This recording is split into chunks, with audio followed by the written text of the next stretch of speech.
I'm excited to share some stuff with you today. So let's go ahead and get started. What are we going to learn today? We're going to do some more fluency practice. We're going to do some word problems with each and every, some more faction fun. And then I think we have an awesome secret meme that has a shout out to somebody in 6th or 7th grade. So let's see who it is. And here we go. You're going to need some focus, determination. You're going to need a paper, you're going to need a pencil, and you're going to need your Google Classroom account so you can log in at the end and get a quiz. Let me know if you have any questions. Let Mr. Hammond know if you have any questions. Otherwise, we're going to just keep going. Fluency. This is what it's all about, folks. So let's practice. Remember, say the number out loud. I know it seems silly. Believe me, it seems silly sitting here in my basement saying it out loud, but it's a good way to practice, a good way to keep your skills sharp so that you're ready to go for next year. Here we go, everybody. 10 divided by 1. 10 divided by 1 equals 10. 25 divided by 5. 25 divided by 5 equals 5. Sorry, don't know. 6 times 3. 6 times 3 equals 6 times 3 equals 18. 24 divided by 3. 24 divided by 3 equals 24 divided by 3 equals 8. 24 divided by 4. 24 divided by 4 equals 24 divided by 4 equals 6. 8 times 4. 8 times 4 equals 8 times 4 equals 32. 28 divided by 7. 28 divided by 7 equals 28 divided by 7 equals 4. 0 times 5. 0 times 5 equals 0 times 5 equals 0. 27 divided by 9. 27 divided by 9 equals 27 divided by 9 equals 3. 12 divided by 4. 12 divided by 4 equals 12 divided by 4 is 3. Lots of threes today. Play your threes. 7 times 3. 7 times 3 equals 7 times 3 equals 21. 36 divided by 6. That's like my favorite. I'm not going to lie to you. That's my favorite problem. It's just there's something so beautiful. 36 divided by 6. It's like this great square number. 36 divided by 6 equals 6. 45 divided by 9. 45 divided by 9 equals 45 divided by 9 equals 5. 24 divided by 6. We got 24 divided by 6 equals 24 divided by 6 equals 4. And it's tricked it up there. 63 divided by 9. 63 divided by 9 equals, and teach you a little trick. Whenever you're dividing by 9, just add 1 to the 6. So in this case, right, you're dividing by 9, so 63 becomes just that 7. It's that easy. It's that easy. 16 divided by 2. 16 divided by 2 equals, that's right, 8. 8 times 4. 8 times 4. How do you do? 8 times 4, the answer is 32. Great job. 9 divided by 3. $9, 3 friends. How much does everybody get? They get $3. That's right, $3. 80 divided by 10. 80 divided by 10 equals 8. Great. 32 divided by 4. 32 divided by 4 equals 32 divided by 4 equals 8. Very good. 30 divided by 5. So count by 5. 5, 10, 15, 20, 25, 30. Everybody knows 30 divided by 5. Bam, it's 6. It's 6. That's all there is to it. 6. 10 times 5. You got 10. You got 5 tens. You got half 100. You got $50 right there. $50. 7 times 3. 7 times 3 is also a beautiful problem in my mind. 7 times 3, 7. 14. 21. 21. 4 times 3. 4 times 3 equals 12.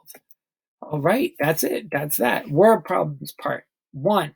Addition and multiplication. Let's see how we can get into this. When you have the word each or every, it is going to be a multiplication sentence. For example, every teacher has 1,000 Twitch fans. This would be the multiplication sentence. 1,000 times teachers equals fans. Now, that's not true for me. I got 100,000 fans, but that's also because I'm a YouTube celebrity. So that's why I have that going for me. Please don't feel bad about yourself. If you are only in the single digits, it's hard to get a following unless you are very cool. Problem A. Whoops, made a mistake down there. That's okay. Mary weighed 124 pounds. Teresa is 17 pounds lighter than Mary. How much did Tressa weigh? I'll tell you what, man, the typing on our PowerPoints that we are given is not good. So what's going to be our change number? Our change number is going to be 17. Now, who weighs more, old Mary or old Teresa? Well, it says Teresa is 17 pounds lighter than Mary. So what we're going to do is make our number family. And our number family is going to look like, get ready for this.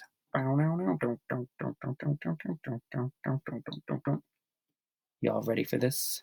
And we got Mary, who is our big number, M. And we got our change number right here, 17. And we have what letter's going to go here? Say it out loud. I can hear you. Good job. And for the one kid who tried to test me, I did hear you. I know who it is, but I don't want to call you out in front of everybody. All right. Now, who do we know how much they weigh? We know Mary weighed 124 pounds. So we're going to do this. 124. And then what do we have to do to figure this next part out? Well, we have 17 and T. And remember, if you're missing a small number, you are going to subtract. So we're going to come over here. And you can do this on your paper right here. So first things first, you're going to do 124. And then you're going to take away 17. And then I'm going to give you 42 seconds. I'm going to give you 42 seconds to get that done. In 21 seconds, because I said 21 is one of my favorite numbers, I'm going to put a little clue on. So if you're locked, it sounds like 10 seconds, 15. All right. And then here you go. Here you go. This is my little clue. Jamal, that's for you, bud. Really so proud of anybody who's doing this along with us at home. 14 take away 7 is, that's right, 14 take away 7 is 7. And 11 take away, 1 take away 1 is 0. And then 1 take away nothing is, so that tells us how much Teresa weighs. Teresa weighs 107 pounds. Word to the wise, do not talk about how much somebody weighs. That is incredibly rude. All right, so that's how you answer that question. It's an addition or subtraction because there was no times in it. And now I have to erase it. This will, well, maybe not. Let's see what happens if I go to the next one. Uh-oh. You know what? It's live. We're doing this live, guys. So, see, this is a mess. A mess. All right, so I have to figure out how to clear this whole thing off. Oh, wipe screen clear. Bam!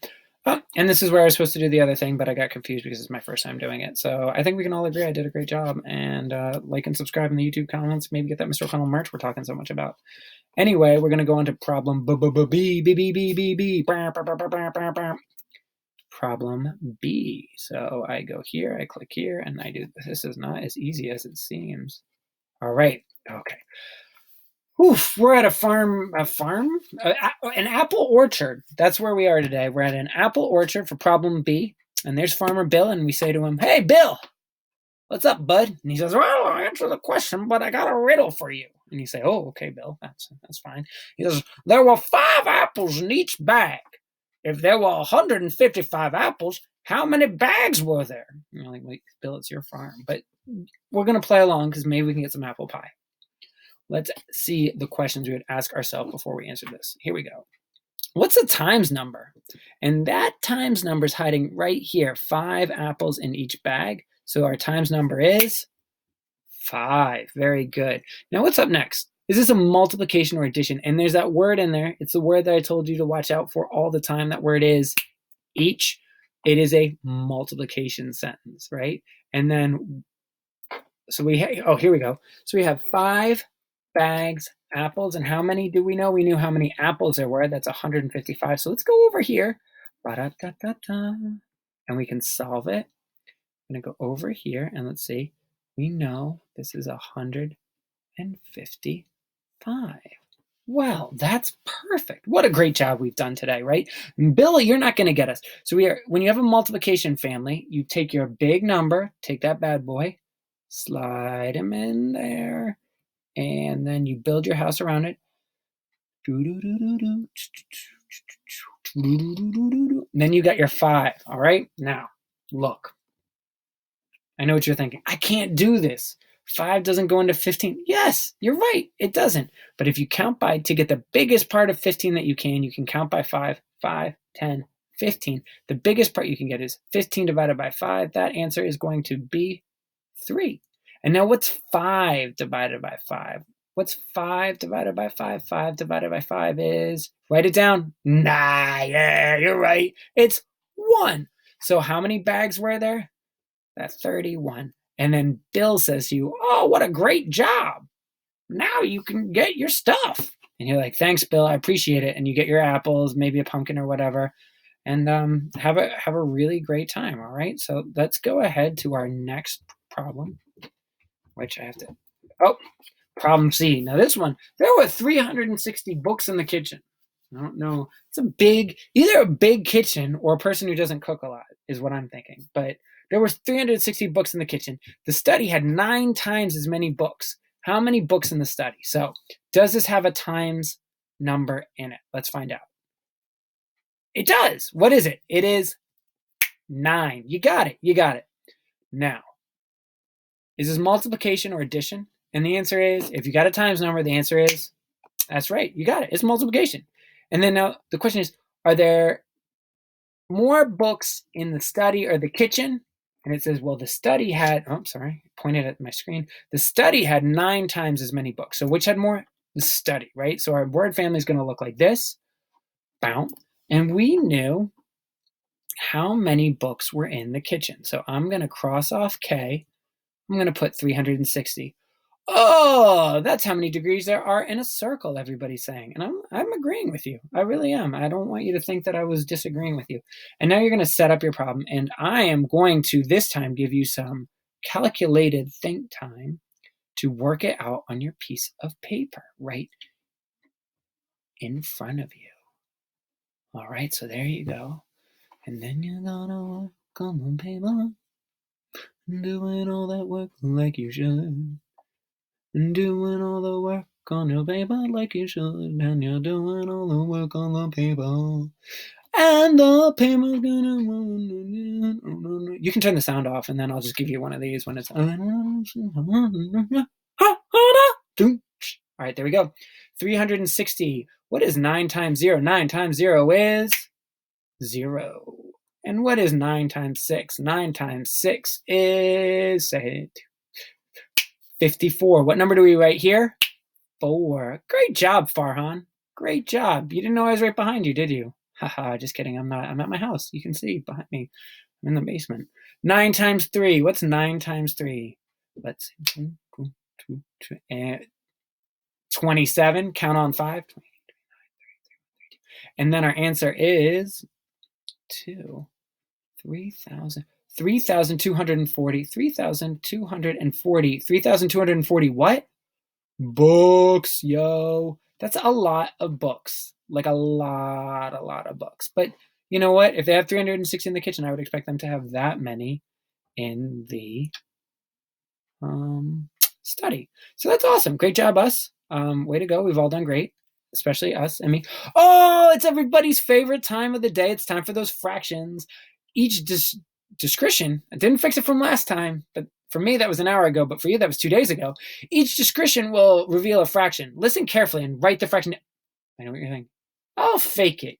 Zion, I know what you're thinking. You're thinking, I'm gonna fake it. He'll think I'm writing it down. I'll watch whatever's on the TV. Mute the TV, turn the TV all the way off, and let's do this right, okay? Come on. I really do believe that you could do this. See if your answer is correct on the next slide, all right? So here we go. Fraction reminders. Numerator is the number on the top. You get the denominator is the number on the bottom. If the top number is bigger, it is more than 1. If the bottom number is bigger, it is less than 1. If it equals a whole number, you just multiply that whole number by the denominator to get to the top. That's it. That's all there is to it. So, and I even showed you that at the bottom. Here we go. N over 3 equals 4. And then you have to multiply. 4 times 3. 4 times 3. And that gives you 12. That's your new numerator. And you can't. No, didn't work. All right, so that's that. Here we go. Here's some fraction questions. There are 6 parts per unit. 2 units are shaded. So it's time to write it down, put your fraction bar here, and then write something right here and here. If there's 6 parts per unit, then that means the number of units at the bottom is 6. And 2 are shaded. Let's see if we are right. And the numerator is 2. The denominator is 6. So the fraction is 2 over 6. Is it more than or less than 1? It is less than 1. Yeah, way to go. This is a hot mess, but I did it. The fraction equals 8. The denominator is 4. This is before I figured out I could actually literally just draw on the pen when I wanted to. So, our bottom number's 4. Our whole number's 8. And remember, I just showed you how to do this. You just multiply. 8 times 4 is not 36, Zymir. It's 32. Don't even say 36, not for 1 second. And so our new numerator is going to be 32 over 8. Yep, that was. Oh, it's harder than you think it is. I'm not gonna lie to you. You thought I made a lot of mistakes in the classroom, even more at home. To be honest with you, 32 over. This should be a 4. Look at this. I could fix it though. This time I can fix it. So I know what you're thinking. You were wrong. How dare you? Khan Academy never gets it wrong. My bad. It's fixed now. All apologies. Here we go. I'll make it up for you with an awesome meme. This meme is going to blow your mind. The denominator is smaller than the top number. The numbers are 9 and 8. Write it down. Write it down. Put it on a Post-it note. The denominator is smaller than the top number. The numbers are 9 and 8. What's your numerator? Your numerator is 9. Your denominator is 8. The fraction is 9 over 8. Dun, dun, dun, dun, dun, dun. All right, next one. Something fractions are 13 and 40. The fraction is more than 1. All right, the fraction is more than 1. So what number is going to go on the top? Is it the bigger, smaller number? It's the bigger number. All right, let's find out. The numerator then is, write it down. The numerator is 40. The denominator is 13. 13. Great. Here we go. Next one. 40 over 13. This fraction is less than 1. The numbers for the fraction are 50 and 100. 50 and 100. What's the top number? Think about it. Write it down. Write it down. Write it down. Write it down. Top number is 50. Denominator is 100. Fraction is 50 over 100. So that's like 50%. That's not great. It's like an F. But if it was like you made 50 out of 100 shots, you'd be better than me at basketball. You'd be a lot better than Zymir at basketball. Better than way better than Marcus. Probably not as good as Michael Holmes. But I don't know if Michael Holmes is in this video, so I won't say that. But I don't want to talk about somebody who's not here. But I'll tell you what, if you won more than 50 out of 100 matches, you'd definitely be better than Jonathan. So that's that. All right. So that's what I'm saying. And then, that's our meme, right? Here comes our meme. I'm trying to put one up every day. That's that face when John says you're cringier than Mr. O'Connell. And after this video, I am fairly cringy. That's what I'm going to say. And Mr. Hammond, shout out, challenge goes to you. Turns out you're a little cringier than me. That's what Jonathan said. You said it in the likes and comments. Jonathan, keep your eye out for that Mr. OC merch, golden arches and all that. All right. What's up next? Head over to Google Classroom and take that quiz. Think of examples of this in your daily life and drop a comment. Be safe and wash your hands for real. We're going to get through this together. Miss you guys an immense amount. Please let me know if there's anything at all we can do. Let Mr. Hammond know if there's anything you need or anything you can get through. It really is. It's a tough time. And I think you guys are doing a good job as much as possible. And we're here for you.